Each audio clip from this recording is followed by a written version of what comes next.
ನಮ್ಮ ಮನಸ್ಥಿತಿಗೆ ಒಳ್ಳೆಯ ಆರೋಗ್ಯಕರ ಸಕಾರಾತ್ಮಕ ಚಿಂತನೆಯ ಮನಸ್ಸನ್ನ ನಾವು ಪಡೆದುಕೊಳ್ಳಿಕ್ಕೆ ಪ್ರಾಣಾಯಾಮಗಳು ಮತ್ತೆ ಧ್ಯಾನ ಇವೆರಡೂ ಕೂಡ ಬಹಳ ಮುಖ್ಯ ಪಾತ್ರವನ್ನು ವಹಿಸ್ತವೆ.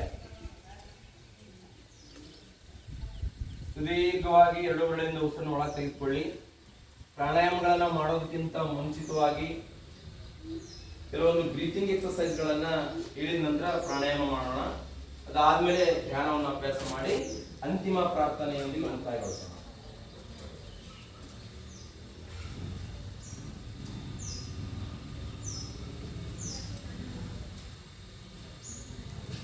ಈಗ ನೀವುಗಳು ಪ್ರಾಣಾಯಾಮ ಮಾಡುವಾಗ ನಮ್ಮ 2 ಶ್ವಾಸನಳಿಕೆಗಳು ಎಡ ಮತ್ತೆ ಬಲ ಶ್ವಾಸಕೋಶ ಏನಿದೆ ಆ ಲೆಫ್ಟ್ ಅಂಡ್ ರೈಟ್ ಲಂಗ್ಸ್ಗೆ ನಾವು ಉತ್ತಮ ಆಕ್ಸಿಜನ್ ಅನ್ನ ನೇರವಾಗಿ ಕೊಡ್ತೇವೆ. ಅದನ್ನ ನಾವು ಪ್ರಾರಂಭಿಕ ಹಂತದಲ್ಲಿ ಸಂಪೂರ್ಣ ಶ್ವಾಸನಳಿಕೆ, ಏಕೆಂದ್ರೆ ವಾತಾವರಣ ಕೋಲ್ಡ್ ತಂಪಿರೋದ್ರಿಂದ ಅದನ್ನ ನಾವು ಸಂಪೂರ್ಣವಾಗಿ ಶ್ವಾಸನಳಿಕೆಯನ್ನು ಸ್ವಚ್ಛಗೊಳಿಸಿಕೊಂಡು ನಂತರ ಪ್ರಾಣಾಯಾಮ ಮಾಡಿದ್ರೆ ಹೆಚ್ಚು ಎಫೆಕ್ಟಿವ್ ಆಗಿ ನಮಗೆ ಲಾಭ ಆಗುತ್ತೆ. ಓಕೆ, ಈಗ ನೋಡ್ಕೊಳ್ಳಿ ಎಲ್ಲರೂ ಈ ತರದಲ್ಲಿ ನಿಮ್ಮ ಇದಕ್ಕೆ ನಾವು ವಿಷ್ಣು ಮುದ್ರಾ ಅಂತ ಕರಿತೀವಿ ಅಂತ ಅನ್ಕೋತೀವಿ. ಬಲಗೈಗೆ ಈ ರೀತಿ ಪ್ರಾಣಾಯಾಮ ಮಾಡುವಾಗ ನಾಸಿಕ್ ಮುದ್ರಾ ಅಥವಾ ವಿಷ್ಣು ಮುದ್ರಾ ಅಂತ ಕರಿತೀವಿ. ಇದನ್ನ ನಾವು ಈ ರೀತಿ ಹೆಬ್ಬೆರಳನ್ನ ಬಲ ಒಳ ಮೂಗಿನ ಮೇಲೆ ಇರ್ತೀವಿ. ಓಕೆನಾ? ಫಸ್ಟ್ ನೋಡ್ಕೊಳ್ಳಿ, ನಾವು ಯಾವ ಅನುಲೋಮ ವಿಲೋಮ ಪ್ರಾಣಾಯಾಮ ಮಾಡಲಿ ಅಥವಾ ಯಾವುದೇ ಭಸ್ತ್ರಿಕಾ ಮಾಡಲಿ, ಕಾನ್ಸಂಟ್ರೇಟಿಗೆ ಭ್ರಾಮರಿ ಮಾಡಲಿ, ಫಸ್ಟ್ ಬ್ರೀತಿಂಗ್ ಎಕ್ಸರ್ಸೈಸ್ ಗಳನ್ನು ಮಾಡಿದ್ಮೇಲೆ ಪ್ರಾಣಾಯಾಮ ಮಾಡಿದ್ರೆ ಅದು ನಮಗೆ ಹೆಚ್ಚು ಹೆಲ್ಪ್ ಆಗುತ್ತೆ. ನಾವು ಡೈರೆಕ್ಟ್ ಪ್ರಾಣಾಯಾಮಕ್ಕೆ ಹೋದ್ರೆ ನಮ್ಮ ಶ್ವಾಸನಳಿಕೆ ಅಥವಾ ಗಾಳಿ ಒಳಗಡೆ ಹೇಗೆ ಆಕ್ಸಿಜನ್ ಹೋಗ್ಬೇಕು ಅನ್ನೋದು ಗೊತ್ತಿರೋದಿಲ್ಲ. ಈಗ ನೋಡ್ಕೊಳ್ಳಿ,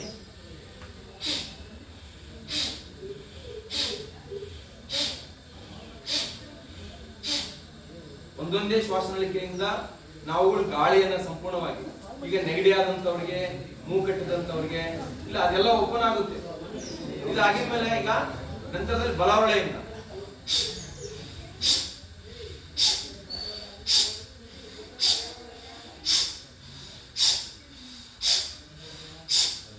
ನೋಡಿ, ಈ ರೀತಿ ಲೆಫ್ಟ್ ಅಂಡ್ ರೈಟ್ ಲಂಗ್ಸ್ಗೆ ಎಡ ಮತ್ತೆ ಬಲ ಶ್ವಾಸಕೋಶಕ್ಕೆ ನಾವು ನೇರವಾಗಿ ಗಾಳಿಯನ್ನ ಒಳ್ಳೆ ಉತ್ತಮ ಆಕ್ಸಿಜನ್ ಅನ್ನ ಸಪ್ಲೈ ಮಾಡ್ತಾ ಹೋಗ್ತೀವಿ.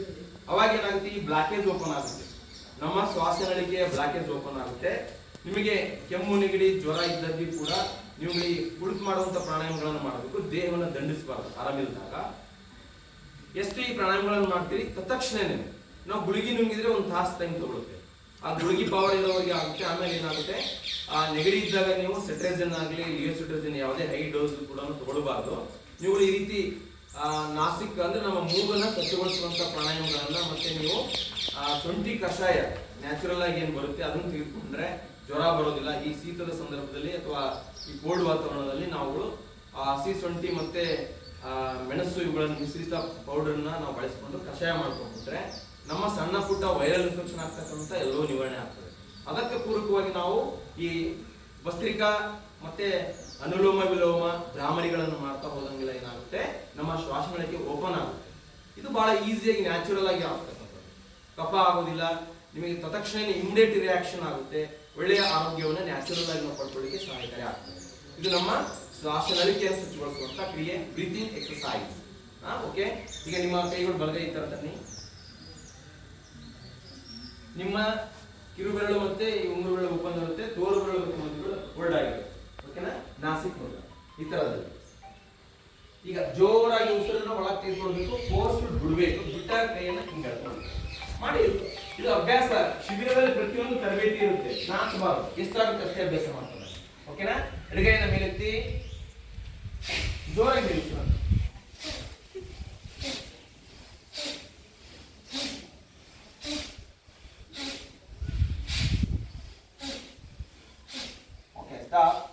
ಈಗ ಅಪೋಸಿಟ್, ನಿಮ್ಮ ಎಡಗೈ ಹೆಬ್ಬೆರಳಿಂದ ಎಡ ಮುಗಿಲು ಪಡೆದುಕೊಂಡು ಬಲಗೈ ಮೇಲೆ. Okay, forcefully.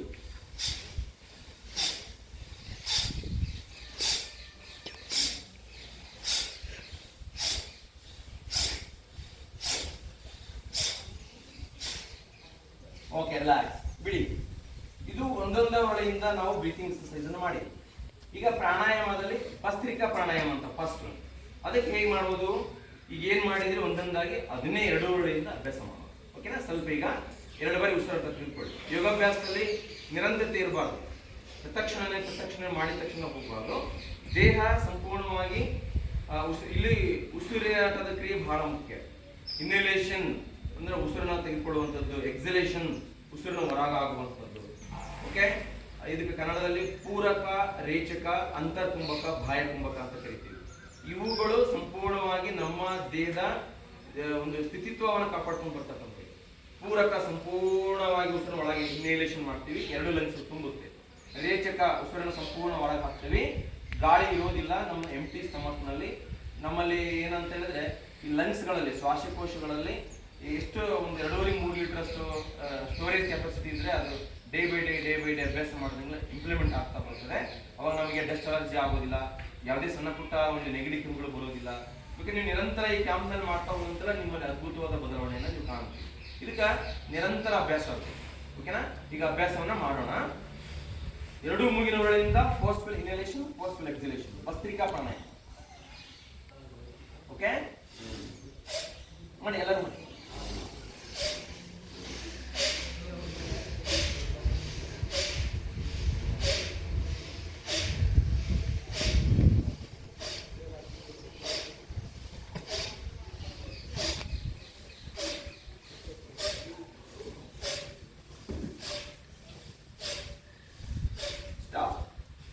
ನಿಲ್ಲಿಸಿ.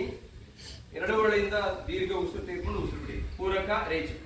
ಇನ್ನೇಲ್, ಪೂರಕ, ಎಕ್ಸೇಲ್, ನಿಧಾನವಾಗಿ. ರೇಚಕ, inhale. Concentrate your mind only for the respiratory. Concentrate your mind only for ಉಸಿರನ್ನ ತೆಗೆದುಕೊಳ್ಳುವಂತ ಬಿಡೋದ್ರ ಕಡೆ ಕಾನ್ಸಂಟ್ರೇಟ್ ಮಾಡಿ. ಮನಸ್ಸಿನ ಕೇಂದ್ರೀಕರಣದಿಂದ, ಪಾಸಿಟಿವ್ ಥಿಂಕ್, ಸಕಾರಾತ್ಮಕ ಚಿಂತನೆಗಳೊಂದಿಗೆ ಮನಸ್ಸಿನ ಎಲ್ಲಾ ಚಿಂತನೆಗಳನ್ನು ದೂರ ಹಾಕಿ ಮಾನಸಿಕ ಒತ್ತಡದಿಂದ ಮುಕ್ತರಾಗಿ ನಿಧಾನವಾಗಿ ಉಸಿರನ್ನು ತೆಗೆದುಕೊಳ್ತಾ ಬಿಡ್ತಾ ಬನ್ನಿ.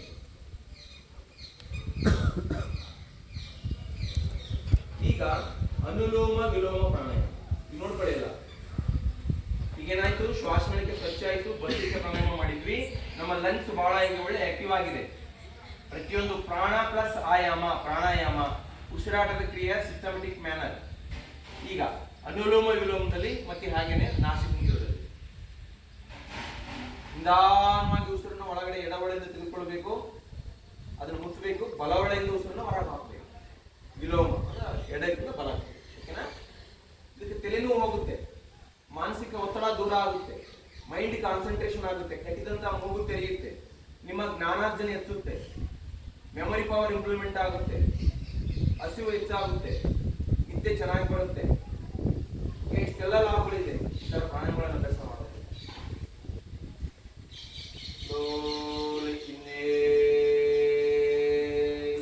ಬಿ ಕಾನ್ಸಂಟ್ರೇಟ್, ಮೈಂಡ್ ಕಾನ್ಸಂಟ್ರೇಟ್ ಆಗಿರಲಿ, ಕಣ್ಣನ್ನು ಮುಚ್ಚಬೇಕು, ಮನಸ್ಸು ಏಕಾಗ್ರವಾಗಿರ್ಬೇಕು. ನಿಮ್ಮನ್ನ ನೀವು ತೊಡಗಿಸಿಕೊಳ್ಳಿ, ಅಭ್ಯಾಸದ ಕಡೆಗೆ ಚಿಂತನೆಯನ್ನು ಮಾಡಿ. Slowly exhale through the right nose. Inhale through the left nose. Exhale through the right nose. ಸಂಪಾದನೆಯ ಗಾಳಿ ನಿಜವಾಗ್ಲೂ ಯೋಗ ಕ್ಲಾಸ್ಗೆ ಏಳು ಮಾಡಿಸಿದಂತ ಪ್ಲೇಸು. ಪ್ರಶಾಂತವಾದ ವಾತಾವರಣ, ಮಾನಸಿಕ ಒತ್ತಡಗಳನ್ನು ದೂರ ಹಾಕ್ತಾ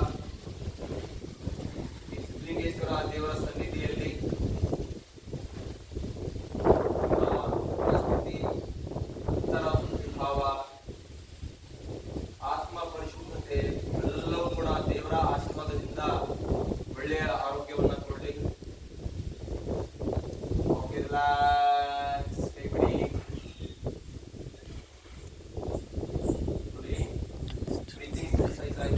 ಭಸ್ತ್ರಿಕಾ ಪ್ರಾಣಾಯಾಮ ಆಯಿತು. ಈಗ ಅನುಲೋಮ ವಿಲೋಮವನ್ನ ಅಭ್ಯಾಸ ಮಾಡಿದ್ದೇವೆ. ಮನಸ್ಸು ಮತ್ತೆ ದೇಹದ ಪರಿಶುದ್ಧತೆಗೆ ಯೋಗಾಭ್ಯಾಸಗಳು, ಸೂರ್ಯ ನಮಸ್ಕಾರ ನಾವು ಅಭ್ಯಾಸ ಮಾಡಿದ್ವಿ, ನಿಂತು ಮಾಡುವಂತಹ ಆಸನಗಳನ್ನ ಏನು ಅಭ್ಯಾಸ ಮಾಡಿದ್ವಿ. ಇದು ಪ್ರಾಣಾಯಾಮ. ಇನ್ನ ಒಂದು ನಾನು ಹೇಳಿ ಮುಗಿಸ್ತೀನಿ. ನಿಮ್ಮ ವಿದ್ಯಾರ್ಥಿ ಜೀವನಕ್ಕೆ ಬಹಳ ಮೈಂಡ್ ಕಾನ್ಸಂಟ್ರೇಷನ್ ಏನ್ ಮಾಡ್ಬೇಕು ಅಂತ ಮಕ್ಕಳು ಕೇಳ್ತಾರೆ. ಅವಾಗ ಒಂದು ಭ್ರಾಮರಿ ಪ್ರಾಣಾಯಾಮ ಅಂತ ಬರುತ್ತೆ.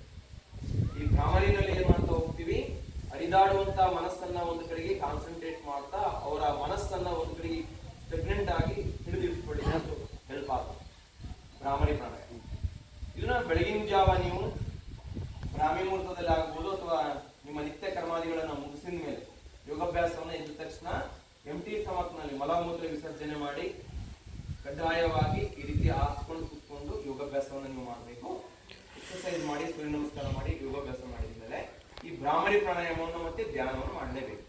ಇವೆರಡು ನಿಮ್ಮ ನಿತ್ಯ ಜೀವನದಲ್ಲಿ ನಿಮ್ಮ ಮೈಂಡ್ ಅನ್ನ ಸಂಪೂರ್ಣವಾಗಿ ಕಾನ್ಸಂಟ್ರೇಟ್ ಹಿಡಿತದಲ್ಲಿ ತರ್ತಕ್ಕಂಥ ಎರಡು ಬಹುಮುಖ್ಯ ವಜ್ರದ ಬೆಲೆ ಇರ್ತಕ್ಕಂಥ ಅಭ್ಯಾಸಗಳು. ಹೇಗೆ? ಒಂದು ಭ್ರಾಮರಿ ಪ್ರಾಣಾಯಾಮ ಒಂದು ನೋಡ್ಕೊಳ್ಳಿ. ಈ ರೀತಿನಲ್ಲಿ ನಿಮ್ಮ ಮನಸ್ಥಿತಿ ಅನ್ನುವಂಥದ್ದು ಕಾನ್ಸಂಟ್ರೇಟ್ ಅಲ್ಲಿ ಇರುತ್ತೆ. ಹೊರಗಿನ ಶಬ್ದ ಗೋಚರ ಆಗಬಾರ್ದು ಅಂತ ನಾವು ಕಿವಿಗೆ ಎದುರು ಹಾಕ್ತೀವಿ. ಕಣ್ಣಿನ ಮುಂಭಾಗದಲ್ಲಿ ಒತ್ತಡ ಇರುತ್ತೆ. ತುಂಬಿಯ ಜೇಂಕಾರದ ಶಬ್ದವನ್ನು ನಾವು ಉತ್ಪತ್ತಿ ರೀತಿಯಲ್ಲಿ ಹಾಕ್ತೀವಿ.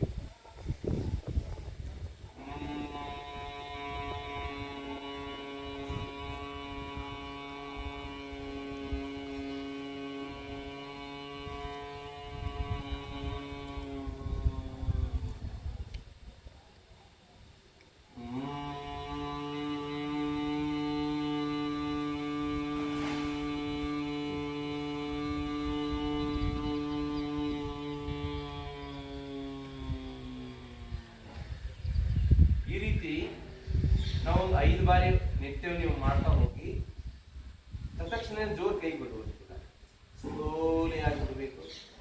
ಈ ವೈಬ್ರೇಷನ್ ಮೂಲಕವಾಗಿ ನಮ್ಮ ಹಿಮ್ಮೆದುಳು, ಮಧ್ಯ ಮೆದುಳು, ಮುಮ್ಮೆದುಳು, ಈ ಮುಮ್ಮೆದುಳಿನ ಒಂದು ನ್ಯೂರಾನ್ಸ್ ಗಳಲ್ಲಿ ವೈಬ್ರೇಷನ್ ಮೂಲಕವಾಗಿ ಮೈಂಡ್ ತಕ್ಷಣ ಕಾನ್ಸಂಟ್ರೇಟ್ ಆಗುತ್ತೆ. ಯಾರಿಗೆ ತಲೆನೋವು ಬಂದಿರ್ತದೆ, ಯಾರಿಗೆ ಮನಸ್ಸಿಗೆ ಯಥೇಚ್ಛವಾಗಿ ದುಃಖದಲ್ಲಿ ಇರ್ತೀರಿ, ಯಾರಿಗೆ ಯಥೇಚ್ಛ ನಿದ್ದೆ ಬರೋದಿಲ್ಲ, ಮೈಂಡ್ ಕಾನ್ಸಂಟ್ರೇಷನ್ ಆಗ್ತಾ ಇಲ್ಲ, ಓದಲಿಕ್ಕೆ ಆಸಕ್ತಿ ಇಲ್ಲ, ಓದಿದಂಥದ್ದು ನೆನಪುಳಿತಾ ಇಲ್ಲ, ಇವುಗಳನ್ನ ಮಾಡುವಾಗ ನೀವು ಚಿಂತಿಸಬೇಡಿ. ಈ ರೀತಿಯಲ್ಲಿ ನೀವು ಭ್ರಾಮರಿನ 10 ಬಾರಿ 15 ಬಾರಿ ಮಾಡ್ತಾ ಹೋಗಿ. ಇದು ಒಂದು ಸಾಕು. ಒಂದಿಷ್ಟು ಪ್ರಾಣಾಯಾಮ ಮಾಡಿ, ಬೆಳಗಿನ ಜಾವ ಭ್ರಾಮರಿ ಮಾಡಿ, ಒಂದು 10 ನಿಮಿಷ ಮೌನದಲ್ಲಿ ಧ್ಯಾನದಲ್ಲಿ ಕೂತ್ಕೊಳ್ಳಿ. 100% ನಿಮ್ಮ ಹರಿದಾಡುವಂತ ಮನಸ್ಸು ಒಂದು ಕಡೆಗೆ ಕಾನ್ಸಂಟ್ರೇಟ್ ಆಗುತ್ತೆ. ಒಳ್ಳೆಯ ಆಲೋಚನೆಗಳು ಬರುತ್ತೆ. ನೀವು ಪಾಸಿಟಿವ್ ಆಗಿ ಒಳ್ಳೆಯ ವಿದ್ಯಾಭ್ಯಾಸ ಮಾಡ್ತೀರಿ, ಓದಿದಂತ ನೆನಪಿಟ್ಕೊಳ್ತೀರಿ, ಒಳ್ಳೆ ಆರೋಗ್ಯ ನಿಮ್ದಾಗ್ತದೆ. ಇದು ಯೋಗದಲ್ಲಿ ಬಹು ಮುಖ್ಯವಾಗಿರ್ತಕ್ಕಂಥದ್ದು ಈ ಭ್ರಾಮರಿ ಮತ್ತೆ ಧ್ಯಾನದ ಸ್ಥಿತಿ. ಕೆಲವರು ಒಂದು ಬಾರಿ ಅಭ್ಯಾಸ ಮಾಡೋಣ. ಈ ತರ ಕೈ ಇಟ್ಕೊಳ್ಳಿ, ಈ ತರ ಮುಂದೆ ಬರಲಿ.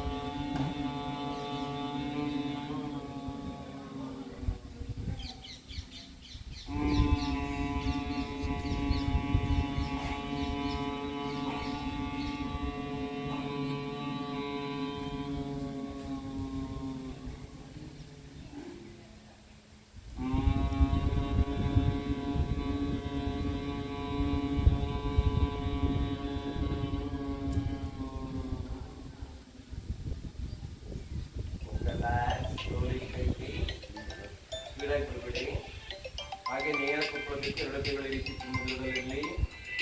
ಕಣ್ಣು ಹಾಗೆ ಮುಚ್ಚಿರಿ.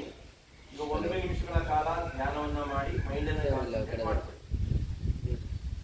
ನಿಧಾನವಾಗಿ ಈಗಿನ ಬೆಳಗಿನ ಜಾವದಲ್ಲಿ ನೀವು ಏನೇನು ಕಾರ್ಯಕ್ರಮಗಳನ್ನು ಮಾಡ್ತಾ ಬಂದ್ರಿ, ನಿನ್ನೆಯ ಸಂಜೆಯ ಉದ್ಘಾಟನಾ ಕಾರ್ಯಕ್ರಮ ಹೇಗಾಗಿತ್ತು, ಬೆಳಗಿನ ಯೋಗ ತರಗತಿನಲ್ಲಿ ಏನೇನನ್ನ ನೀವು ಅಭ್ಯಾಸವನ್ನ ಮಾಡಿದ್ರಿ ಅದನ್ನ ರೀಕಾಲ್ ಮಾಡುವುದೇ ಧ್ಯಾನ. ಫಸ್ಟ್ ನೇರವಾಗಿ ನೀವು ಓಂಕಾರವನ್ನು ಮಾಡ್ತಾ ಇದ್ರಿ. ಅದಾದ್ಮೇಲೆ ನಾನು ಬಂದು ನಿಮಗೆ ಮತ್ತೊಮ್ಮೆ ಓಂಕಾರ ಮತ್ತೆ ಶಾಂತಿ ಮಂತ್ರಗಳನ್ನ ಹೇಳಿದ ಮೇಲೆ ಸೂರ್ಯ ನಮಸ್ಕಾರ, ಅದಕ್ಕಿಂತ ಮೊದಲನೇದಾಗಿ ತಾಡಾಸನ, ವೃಕ್ಷಾಸನ, ನಟರಾಜಾಸನವನ್ನ ಅಭ್ಯಾಸವನ್ನ ಮಾಡಿಸಿದ್ವಿ. ನಂತರ ಸೂರ್ಯ ನಮಸ್ಕಾರವನ್ನ 1 ರೌಂಡ್ ನೀವೇ ಮಂತ್ರದೊಂದಿಗೆ ಅಭ್ಯಾಸವನ್ನು ಮಾಡಿದ್ರಿ. ಅದಾದ್ಮೇಲೆ ಕುಳಿತು ಮಾಡುವಂತಹ ಬ್ರೀತಿಂಗ್ ಎಕ್ಸರ್ಸೈಸ್, ಭಸ್ತ್ರಿಕಾ ಪ್ರಾಣಾಯಾಮ, ಅನುಲೋಮ ವಿಲೋಮ, ಭ್ರಾಮರಿ. ಈಗ ಈಗ ಧ್ಯಾನವನ್ನು ನಾವು ಮಾಡ್ತಾ ಇದ್ದೇವೆ. ಈ ರೀತಿ ನಾವು ಕಲಿತಂತಹ ವಿಷಯವನ್ನ ಮನಸ್ಸಿನಲ್ಲಿ ಏಕಾಂತವಾಗಿ ರೀಕಾಲ್ ಮಾಡ್ತಾ ಹೋದಂಗೆಲ್ಲ ಏನಾಗುತ್ತೆ, ಲಾಂಗ್ ಟರ್ಮ್ ಮೆಮೊರಿಗೆ ನಮ್ಮ ಮೈಂಡ್ ಪರಿವರ್ತನೆಗೊಳ್ತದೆ. ಮತ್ತು ಮನುಷ್ಯನಿಗೆ ಬೇಕಾಗಿರೋದು ಲಾಂಗ್ ಟರ್ಮ್ ಮೆಮೊರಿ. ಮೊಬೈಲ್ ಬಳಕೆಯಿಂದ ಅದು ಹೋಗ್ಬಿಟ್ಟಿದೆ, ಈಗ ಶಾರ್ಟ್ ಟೈಮಿಗೆ ಬಂದಿದ್ದೀವಿ. ಅಲ್ಪಾವಧಿಯ ಸ್ಮರಣಶಕ್ತಿಗಿಂತ ದೀರ್ಘಾವಧಿಯ ಸ್ಮರಣಶಕ್ತಿಯನ್ನು ಪಡ್ಕೊಳ್ಳೋದು ಬಹುಮುಖ್ಯ ನಮ್ಮ ಸಾಧನೆಗೆ ಒಂದು ಶಕ್ತಿ. ದೀರ್ಘವಾಗಿ ಮನಸ್ಸನ್ನ ಕಾನ್ಸಂಟ್ರೇಟ್ ಮಾಡ್ತಾ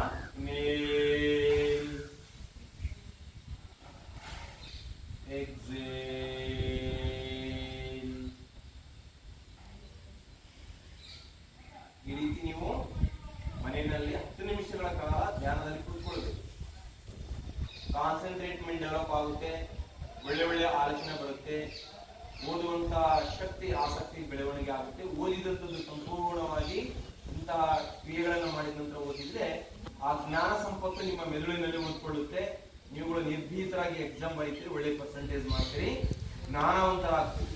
ಸ್ಕಿಲ್ಫುಲ್ ಮೈಂಡ್, ಕೌಶಲ್ಯಯುಕ್ತ ಮನಸ್ಸು ನಿಮ್ಮದಾಗುತ್ತೆ. ಓಕೆ ಅಣ್ಣ, ನಮಸ್ಕಾರ ಮುದ್ರಾ. ಎಂಡಿಂಗ್ ಪ್ರೇಯರ್ ಒಂದಿಗೆ ಕ್ಲಾಸ್ ಮುಗಿಸೋಣ. ಯೋಗೇನ ಚಿತ್ತಸ್ಯ ಪದೇನ ವಾಚಾ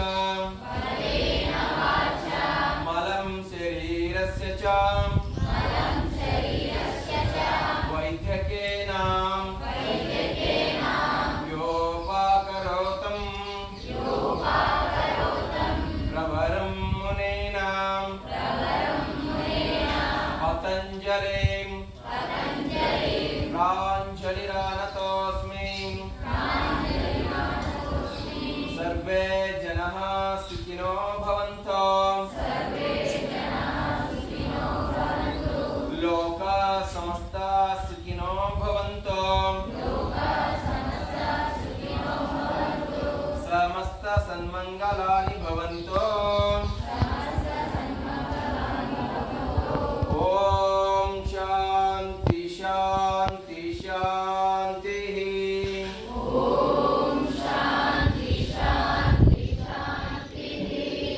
ನಿಮ್ಮ ಮನಸ್ಸಿನಲ್ಲಿ ನಿಮ್ಮ ತಂದೆ ತಾಯಿಗಳನ್ನ ನೆನೆಸ್ಕೊಳ್ಳಿ, ನಿಮ್ಮ ಮನೆ ದೇವರನ್ನ ನೆನೆಸ್ಕೊಳ್ಳಿ, ನಿಮಗೆ ವಿದ್ಯೆ ಕಲಿಸಿದ ಗುರುಗಳನ್ನ ಒಂದು ಬಾರಿ ನೆನಪು ಮಾಡಿಕೊಳ್ಳಿ. ಈ ಜಗತ್ತಿಗೆ ಬೆಳಕು ಕೊಡುವಂತಹ ಸೂರ್ಯ ದೇವನನ್ನ ನೆನೆಸ್ಕೊಳ್ಳಿ.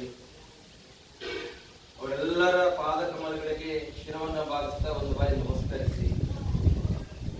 ಅಂತಿಮವಾಗಿ ಕೂಡ ನಾವು ಓಂ ತಾಯಿಗೆ ನಮಸ್ಕಾರವನ್ನು ಮಾಡುವ ಮೂಲಕವಾಗಿ ಹಣೆ ಹಚ್ಚಿ ಶಿರಸ್ಥಾನ ನಮಸ್ಕಾರದೊಂದಿಗೆ ಕ್ಲಾಸ್ ಅನ್ನು ಕೈಬಿಸಿ ಆ ಒಂದು ಶಾಖವನ್ನ ಕಣ್ಣಿನ ಮೇಲ್ಭಾಗ, ಹಣೆಯ ಭಾಗ ನೋಡಿ. ಥೈರಾಯ್ಡ್ ಅಂಡ್ ಪ್ಯಾರಾಥೈರಾಯ್ಡ್ ಎರಡು ಗ್ರಂಥಿ ಇದೆ. ಆ ಥೈರಾಯ್ಡ್ ಅಂಡ್ ಪ್ಯಾರಾಥೈರಾಯ್ಡ್ಗೆ ಹೆಲ್ಪ್ ಆಗುವಂತೆ. ಇಲ್ಲಿ ಏನಾದ್ರೂ ಎಡವಟ್ಟಾದ್ರೆ ನಮ್ಮ ದೇಹದ ಬೆಳವಣಿಗೆ ವಿಕಾಸನ ಎಡವಟ್ಟಾಗುತ್ತೆ, ಆಕಾರ ವಿಕಾರವಾಗಿ ಬೆಳಿತೀವಿ. ಕಿವಿಯನ್ನು ತೆಗೆದುಕೊಳ್ಳಿ. ಮೈಂಡ್, ಬ್ರೈನ್ ಒಳ್ಳೆ ಕಿವಿ. ನಿಮ್ಮ ಹೆಬ್ಬೆರಳನ್ನು ಕಿವಿಯಲ್ಲಿ ಹಾಕಬೇಕು.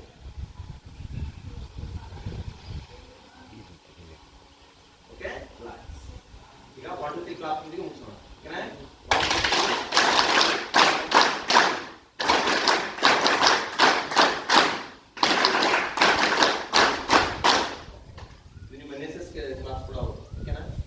ಹೀಗಾಗಿ ಈ ಒಂದು ಶಿಬಿರದಲ್ಲಿ ಪ್ರತಿಯೊಂದು ಉಪನ್ಯಾಸ ಕಾರ್ಯಕ್ರಮ ಆಗಲಿ ಪ್ರತಿಯೊಂದರಲ್ಲಿ ಕೂಡ ನಿಮ್ಮನ್ನು ತೊಡಗಿಸಿಕೊಳ್ಳಿ. ಒಳ್ಳೆಯ ಸೇವಾ ಭಾವನೆಯಲ್ಲಿ ಮತ್ತು ಸಮಾಜದಲ್ಲಿ ಏನೆಲ್ಲ ಸಿಗುತ್ತೆ, ಒಳ್ಳೆಯ ಮನಸ್ಸು ಮತ್ತೆ ಒಳ್ಳೆಯ ಆರೋಗ್ಯ ಸಿಗೋದು ಬಹಳ ಕಷ್ಟ. ನಿಮ್ಮ ಮನಸ್ಥಿತಿ ಬಹಳ ಒಳ್ಳೆಯ ಉತ್ತಮದಾಯಕ